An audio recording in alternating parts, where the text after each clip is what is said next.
problem pattern number 6. This deals with when a child defies parents, teachers, or caregivers. There are problematic children.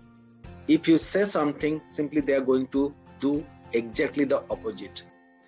And this becomes very, very important to handle and manage in the preschool years, basically before 6 years of age of the child. Then this can be managed quite well.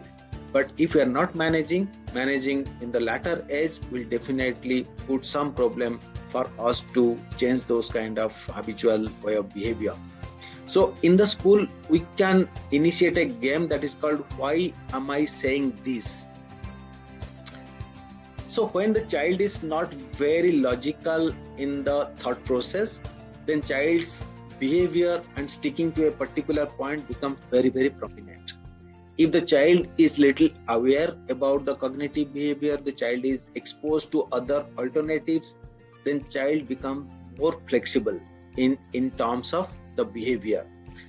Therefore, we need to understand if the child exposure to various other alternatives particular to a particular point to which the child defies, a child not listening and doing something else, that can be managed quite well.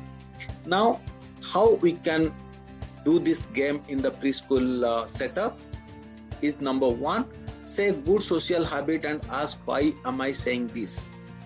For example, if I need to walk on the left hand side of the road, this is a good social behavior. Or I have to respect to the elders, that's a good social behavior.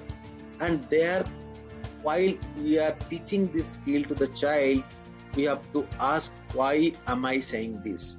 If I am saying this, that always love to your pets, give respect to the elders, then why am I saying this? The child must understand the reason behind this. Therefore, I am saying if cognitive skill is not developed quite well, that will lead to this kind of problematic behavior. And cognitive skill will be better if reasoning skills are better. And to make the cognitive skill better, we have to work with the child to understand why we are talking about a particular thing. And if you can also observe, if you are saying always give respect to elders, the child will be doing completely different. Child will be saying why, the child will not listen at all those things. Therefore, we gradually bring this kind of questions to the child and explain those things, so child gradually will adopt those things. If that is not done in a better way and we try to modify the child at the latter stage, then it is not going to be feasible nor possible. Then allow each child to give at least one explanation. If we are just asking a question why we need to give respect to our elders, let us listen to each and every child, at least they say one statement and one explanation, why am I saying this? If the child is not able to speak, let us make some kind of proactive statement with the child, proactive workout with the child understand, and at that point of time, while we are improving this particular problem behavior, we are also allowing the child to improve the cognitive skill. And check with parents during the monthly performance meeting. As we know, Defying Kids has introduced a technique for monthly meetings. So such kind of things can also be brought for the discussion in the monthly meeting when the monthly performance of the child is discussed with the parent. So this is very easy to tackle, very easy to manage if we observe it well and if we put some kind of strategy to take care of these things quite well.